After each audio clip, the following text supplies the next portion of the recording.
took a tithe.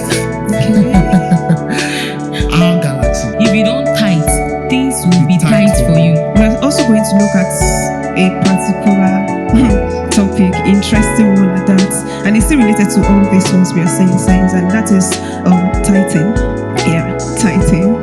So many people have a wrong misconception about tithing also, and that is why people give out of fear because of what they think would happen to them if they don't give. And many ministers actually use this to lure their members to actually give. So it's just good that we give explanation to tithing a bit. Please.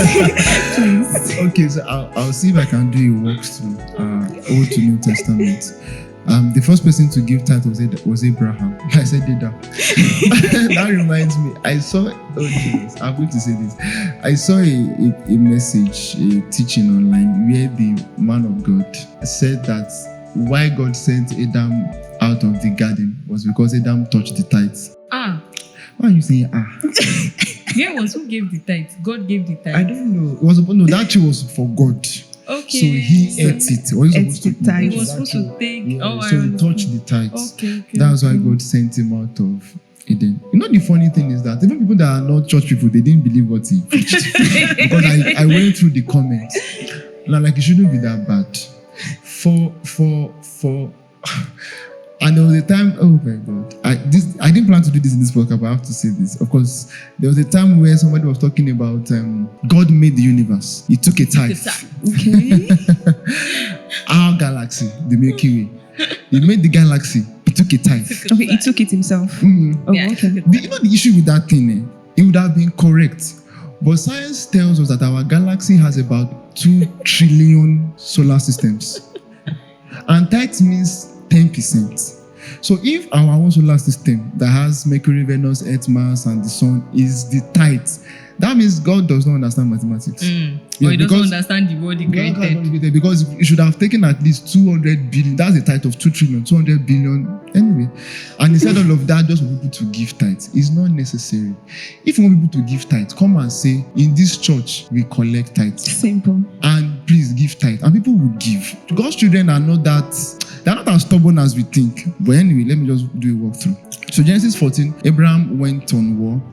His cousin was captured. He went to release his cousin, and then he was coming back. He met a man called Melchizedek. He gave him 1/10 of the spoils of war. That means that was not even his normal income. That was spoils of war. And then, so he gave Melchizedek a tithe out of honor. Melchizedek did not request for it. That's the first thing to observe. Out of honor. And then Melchizedek now blessed him. And said, look at Abraham, blessed of God, possessor of heaven and earth.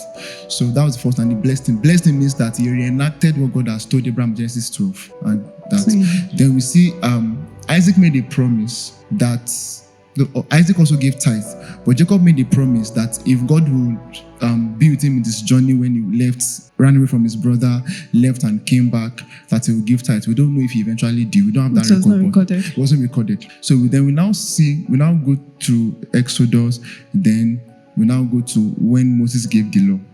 Now that means that, number one, tithing is a thing in their culture that helps them to put a system around giving. Because Abraham was circumcised in Genesis 17. He gave tithe in Genesis 14. So meaning it, and he didn't have to explain why he was giving tithe to Melchizedek, who was not of the same tribe of Abraham. So that means that it was a thing around that time to divide what you have into 10, give somebody 1 to show that I honor and respect you, I'm giving to you. So when we now come under the law, Moses said there are 12 tribes of Israel. The Levi tribe, or tribe of Levi, or Levi now, they are not allowed to work. They were not allowed to work. They were not allowed to own land. They were not allowed to own houses. They were to serve in the temple.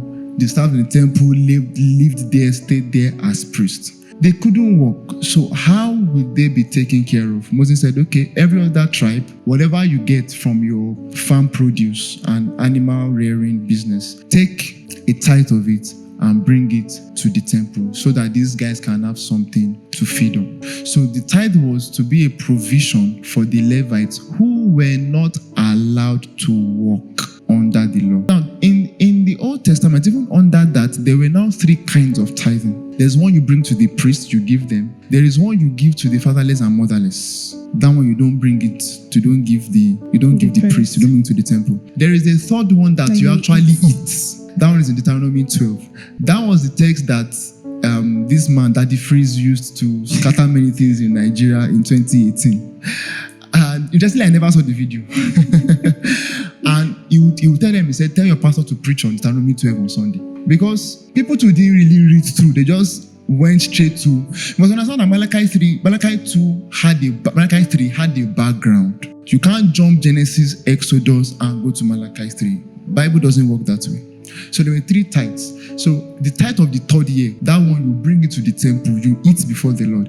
In fact, God said, if what you have is so much, sell it. Bring, because people were selling things around outside the temple court then. So sell it, bring the money to the temple. Those guys that sell outside, buy what your soul desires. Eat it before the Lord, you and your household. So it's not every tithe, but what makes it interesting is that your first year is not my first year. Your 3rd year is not my 3rd year. So everybody cannot have the same 3rd year. So at every point in time, every year, the Levite has still been taken care of. I get what I'm saying. So that provision was really, really systematic.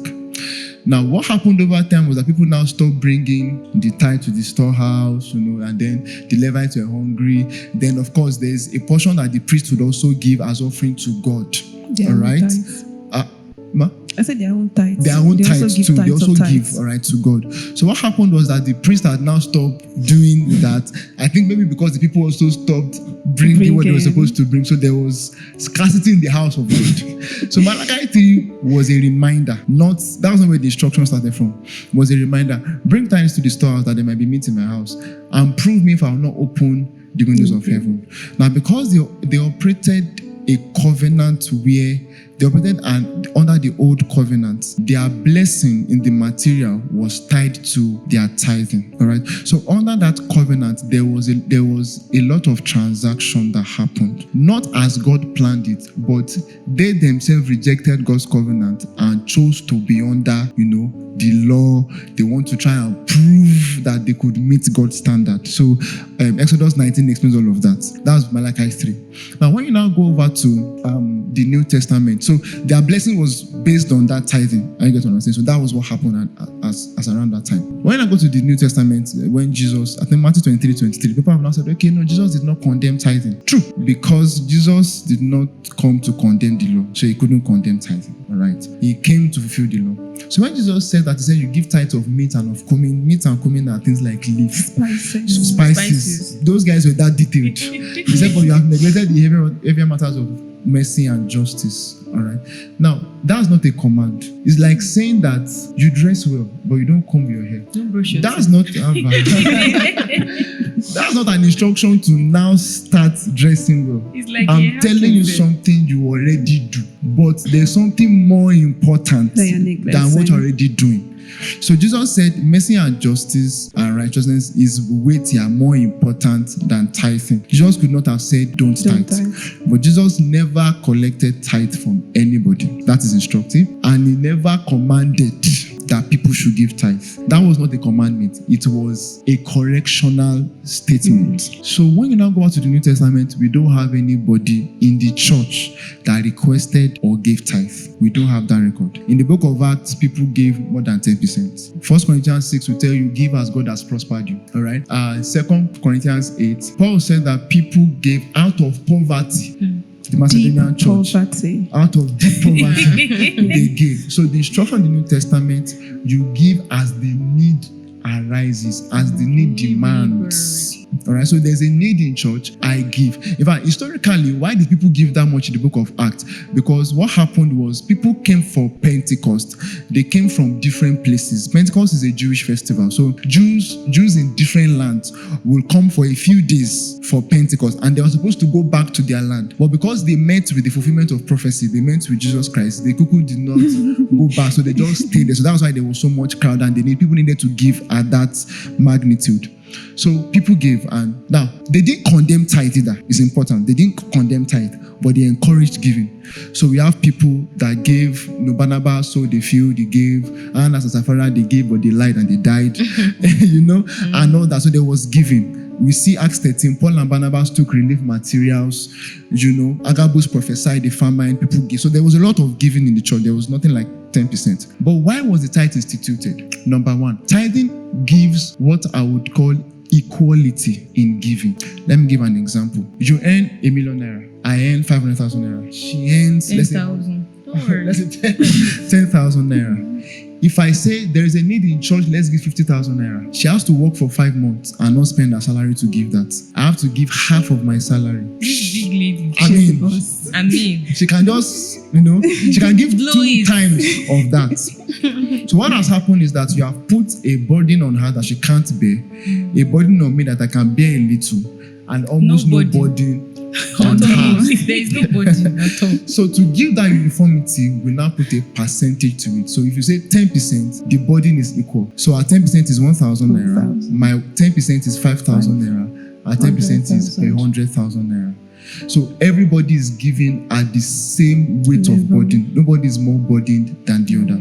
Secondly, is to give systematic approach to giving. So if you come and say, okay, I decide I want to give 10% to God every month. I'm putting a system, because giving is not like Paul said, lay aside. Now he didn't say 10%, but he said lay aside. That means I must plan my giving. Yeah.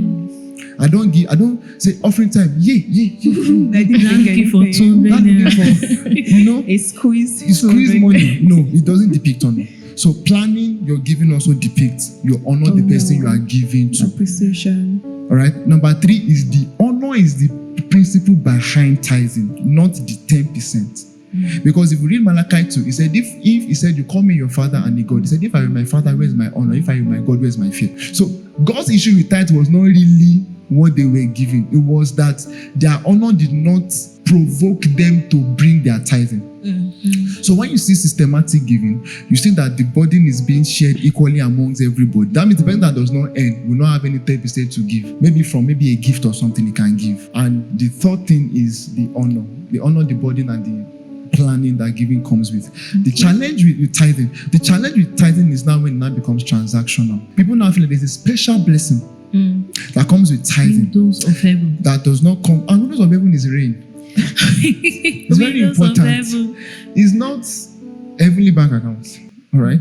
So there is a special blessing. In fact, what some people now say, they will say, you will not be cursed when you don't tithe, but there's a particular blessing you will not tap into. There's that kind of teaching is not very, very correct, because I have a pastor that actually said that to me. There is one that we said, if you don't tithe, things will be tight for you. So it's that what we call it? Put at the back. Is that all those? The adding curses to the back. Exactly. If you don't tithe, this will happen. That's the issue with tithe. Your ground will be. I'm like. Your ground will be cursed. And all that. Your land will be cursed. That's what so gives. The first issue I had with tithing, when I was in school, at some point I wanted to be sure. So I had read Hebrews 7. There's a place, because people use Hebrews 7 to say, no, they're starting the New Testament. Yes, we'll look at that too. So Hebrews 7 is a place where I said that if there is a change in the priesthood, there is also a disallowing of the law. And I knew that there was tithe in that context. So that was when my first confusion started from about tithing. So what I did, I said, I cannot argue with the Bible, I cannot argue with God. So I stopped giving tithe. I said, let me see if Deborah would you? I'm serious. I have to be sincere. Yeah. If Deborah will enter my finances, and interestingly, I had more money to spend during that time, I'm telling you, than all the other times. Now, I'm not saying tithing makes you poorer. I'm saying probably God was just proving to me that I did not send you all this trying to tithe so that I can bless you. So when I wanted to, I said, okay, well, since my church believes in tithing, I can't be disorderly. So definitely, I will give tithing. All right, I honor my church regardless, of my own whatever personal revelation I have. I still honor my church. I submit to my church. So I said, okay, I've not given tithe in the last 3 months. Let me add all the tithes I've given. I've not given, thank you, in the last 3 months, and add it to this one. And God said, I did not send you. Wow. So I just gave the tithe for that month. Yes, dropped it, and I was fine. So I now started to understand, okay, what is this tithing about? Now, some churches have pastors that don't work. I know RCCG have pastors that don't work. Winners, pastors that don't work. CAC. So that tithe is to take care of those pastors. Number one. Number two, there are people who are on mission fields. So they use the tithe to take care of those people. So Can a church today operate a tithing system? Yes. However, you must be open to your people and be sincere. The truth is, maybe don't put 10%, maybe make it 11 or 12%, because I feel like there's this air of once it's 10%, exactly from that 10%. If I don't give this 10%, if it's not complete, God will. You cannot give 9.5%. You see, ba?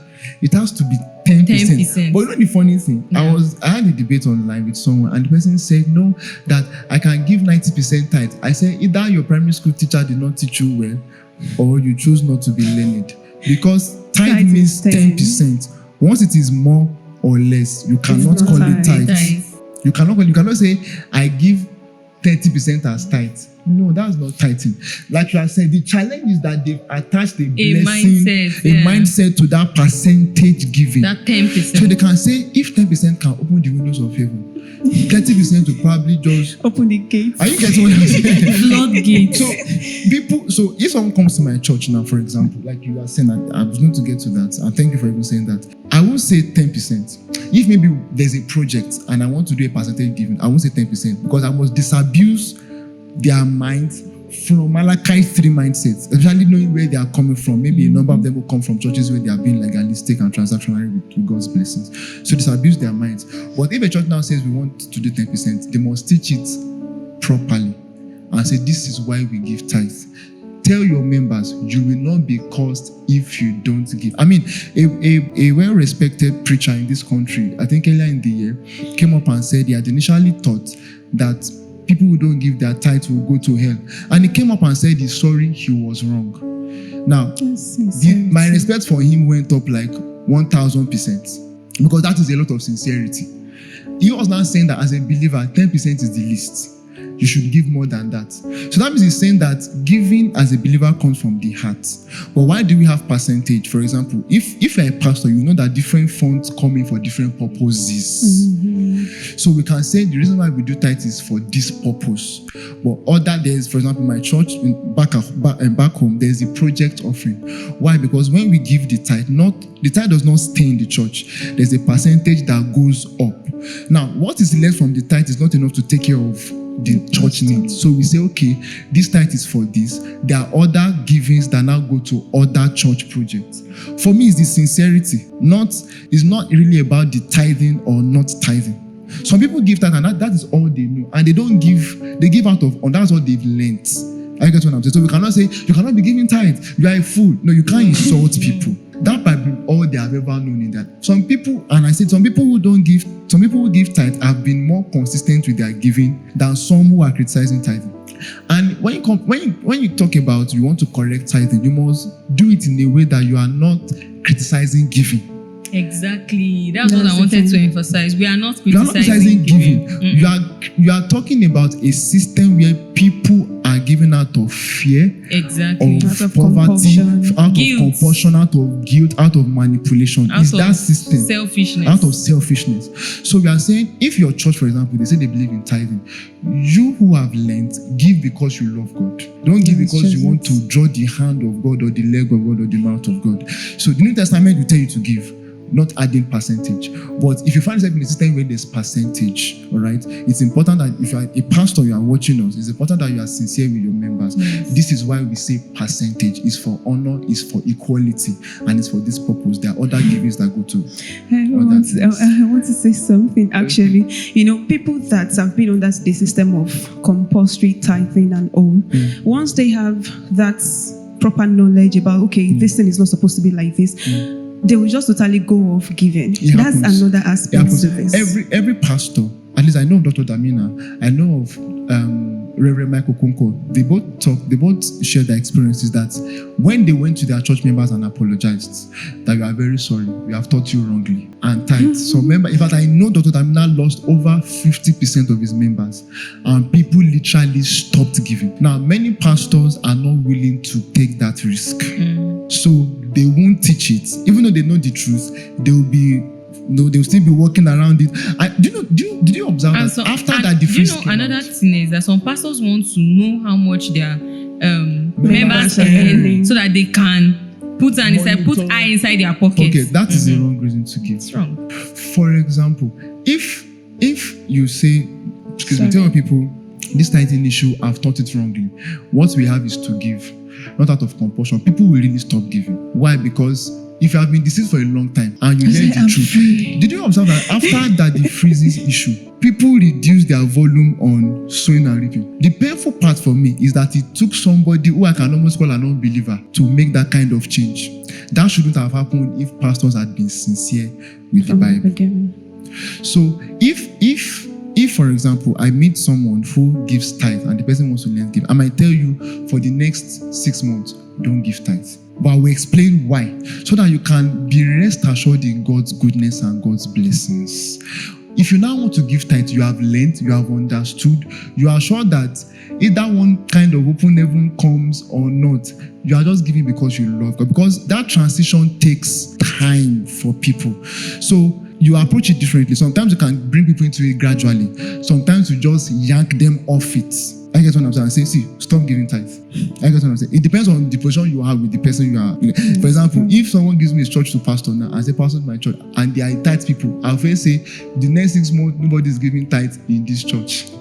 People might leave, but people eventually come and say that this is the truth. So that whole process of transitioning from giving out of compulsion to giving out of love and honor is a lot. But however, if people are sincere, there will be really no issues with should I tithe or should I not tithe. It will be about I give because I love God. I love God. Okay, that I'm giving 10%, 20%, 30%. I understand. Extreme. Is the extreme. It's the extreme that people take it to. There was a time we went for preparing for wedding, and then we got to where we were supposed to meet counselors, and they asked for a tithe record. That's for the person that was getting married.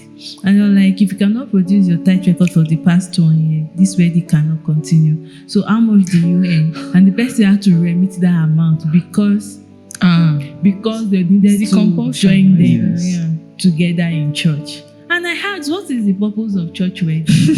That was the first question. And I also asked, because me as the best lady, I asked the pastor again. I said, have you read for 2 Corinthians 9? But we were told that our giving is not based on, it does not have to be percentage based. It is the way I propose in my heart. What if I used to give more than that?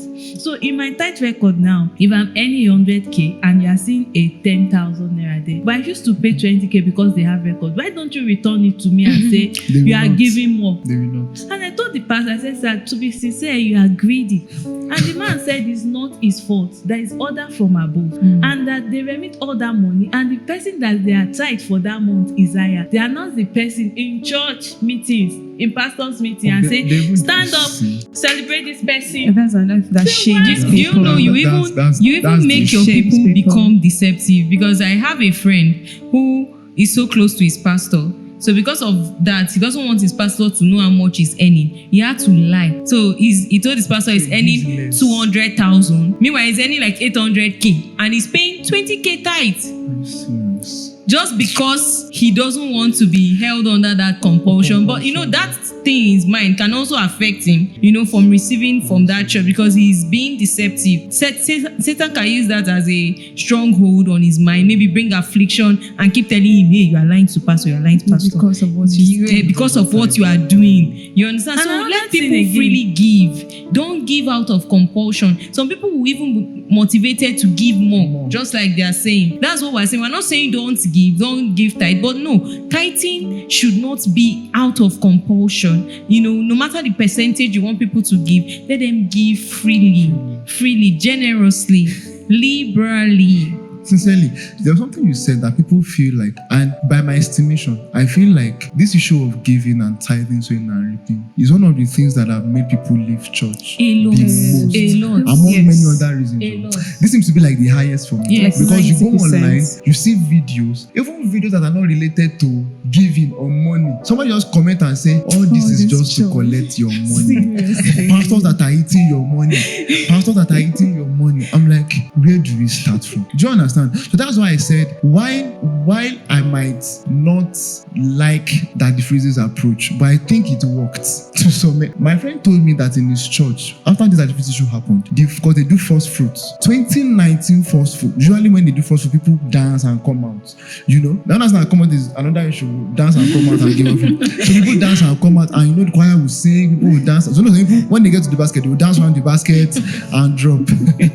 So, and that entire session usually takes about maybe 20, 25, because they're actually many. They're probably over 1,500 in the church. So that session takes time. He said by January 2019, when they called for first fruit, he said the people that came out were very few. He said all the session did not pass. He said the choir sang and sang and sang, nobody came out. First fruit still makes sense. How about giving offering because you are the firstborn?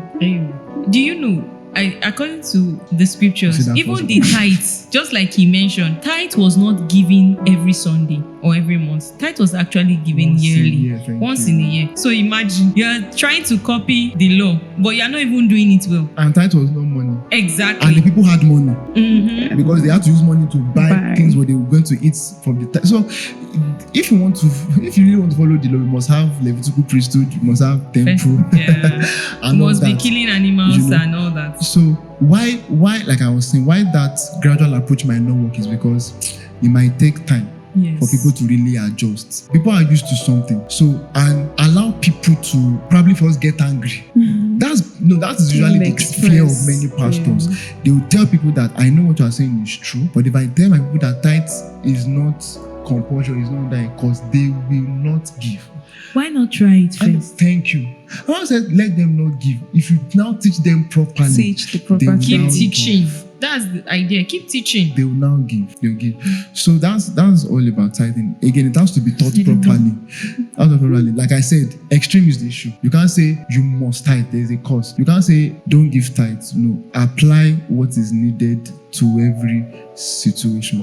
All right. But if I'm going to tithe because you're not married because you don't give tithe, I've not even heard that one before. You have been to places. I should still give my tithe. I was actually saying, like, could this be That's real? not even in the Bible. There's nothing about marriage in. Even if you open Malachi 3, you won't see marriage. They not for the husband or the alone, because the parent of the bride to happen to be a member of that church, they requested for their own. It's terrible. They requested for their own. When the pastor now told me the reason why he had to emphasize tithe, it wasn't his fault. It was from headquarters. That kind of. Anyway, I'm a young man, so I hardly comment about pastors who are under denominations. But I feel like if you're a pastor under a denomination and there are two things you can write to your head and tell them this is the truth you have found from scripture. And it's honor. You cannot be disorderly. You cannot divide the church. You can write and say this is what you have found from scripture on giving. You don't think it should be by compulsion or course on tithing, that you might not be able to teach your members this because it is not in scripture. Now whatever happens after that is between you and your pastor, because I feel like many people know the truth but they cannot say it out of fear, what will happen if I tell my leader that I don't believe in tithing the way they've been teaching it, you know.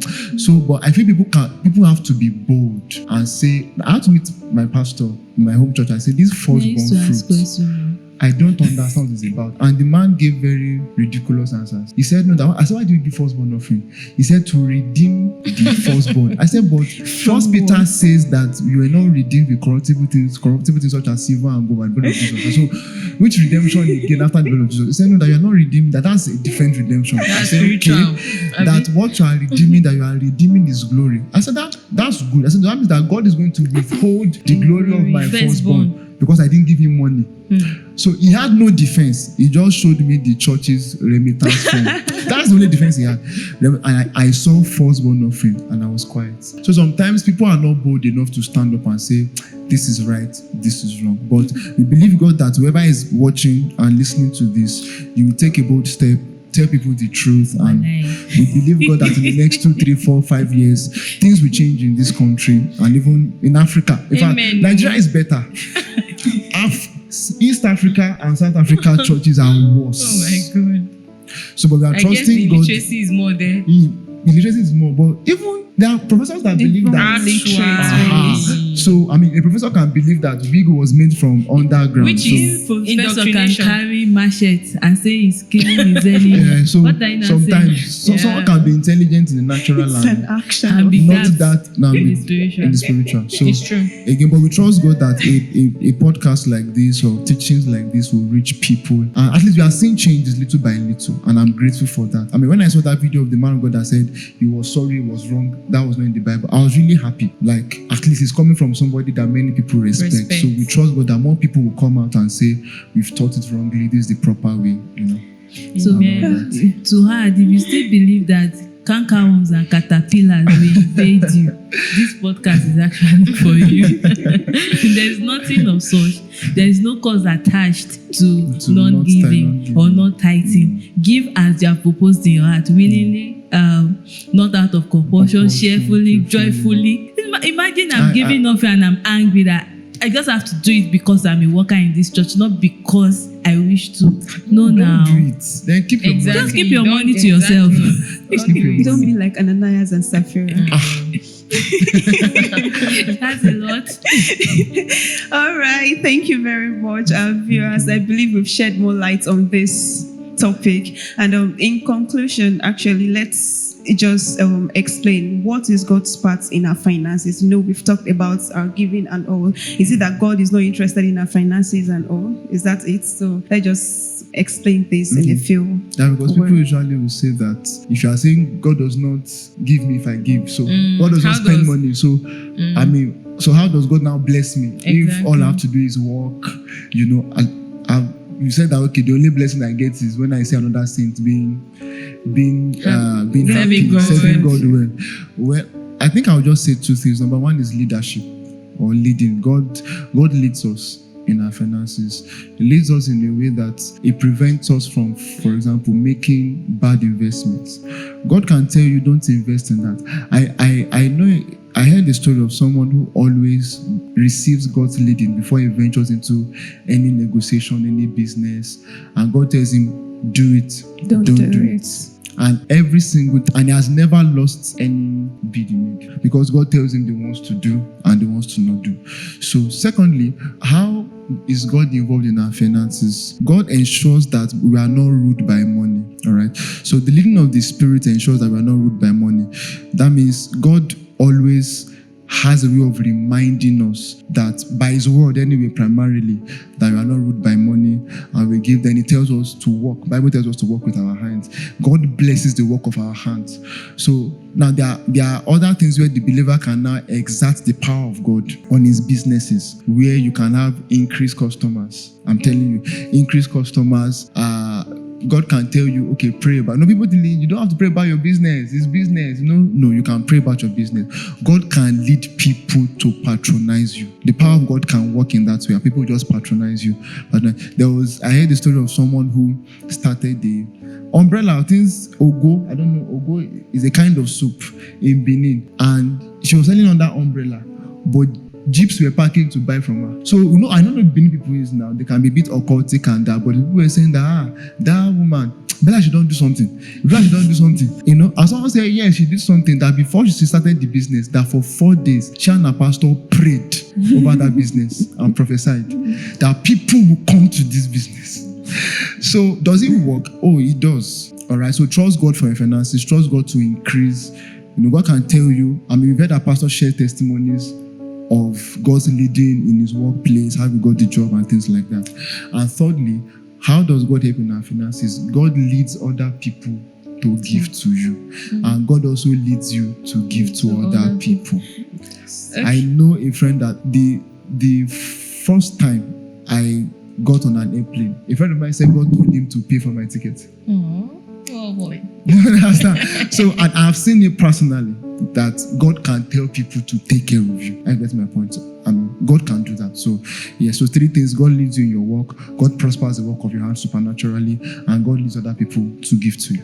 Let me just add to that. Primarily, how God actually is interested in our finances is that, first of all, God has blessed the earth. God has blessed us with resources, and also man's intelligence. Do you get? So God has blessed the earth already, so you can go and now work, make your money, and just like he now said, God can now lead you to the right places. Like, for instance, if you check the richest people on the earth, some of them, they hate God. Some of them don't believe in God. But are they wealthy? Yes. So you get, so wealth is not something that God is against, because he has blessed the earth. So you understand this. Know that, yes, this earth is blessed. And with that understanding, God can now lead you daily. You know the right place to invest in. You know where not to invest in, just like he has said. And you have God's leading, even in your natural. Okay, to add to what they both said, he said from Psalm 24 verse 1, the earth is the Lord, right?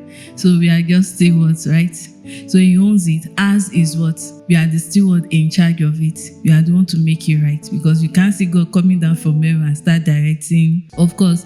So that's why we are led of God. And apart from that, you see in Deuteronomy 8:18, she actually mentioned earlier that he has given us the power to get wealth. So he has given us that wisdom already. And like I said, if you want to be a business guru, you know where to go to, you know where to get help.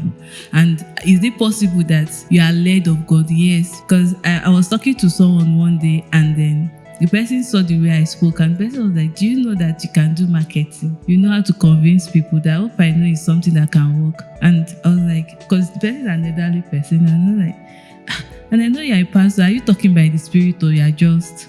He said, just try something, post on your status. People might actually reach out to you, and then before you know it, it's get to start selling. And the first time, the person gave me the money. I went to buy materials. I took pictures. I posted on my status. Until today, that's why I still sell materials. At that point, I was just like, this can only be God. Because as at then, I was always running from 5 a.m. from work, and I get back home around 12 p.m. and by 5 a.m. I'm out of the house again. 12 a.m. If you have stayed in Lagos before, you understand what I'm saying. Okay, so that actually helped me, and then it gave me more time to even serve God. Let me put it that way. Instead of always rushing and all. So you can't rule out the place of God. You can't reason out God from your thinking when it comes to your finances. Like he said, it's vice versa. You may be led to bless people, and people will be led to bless you the same way she did to me. All right. Thank you very much for today. To our speakers, thank you for coming once again, and thanks for giving us this insight on believers and giving. And to our viewers, I believe that you've gotten a lot of things from this podcast, and we've gotten to the end of today's episode. Please kindly share this episode, share the video, let people see and hear and understand what giving is to believers, to God, and why we do all these things as believers. It's not out of compulsion, but out of reverence to God, out of honor, out of willingness. Okay, so that is what you should do as a believer. Thank you once again for joining us. We're going to see you in the next episode. Till then, take care. Bye.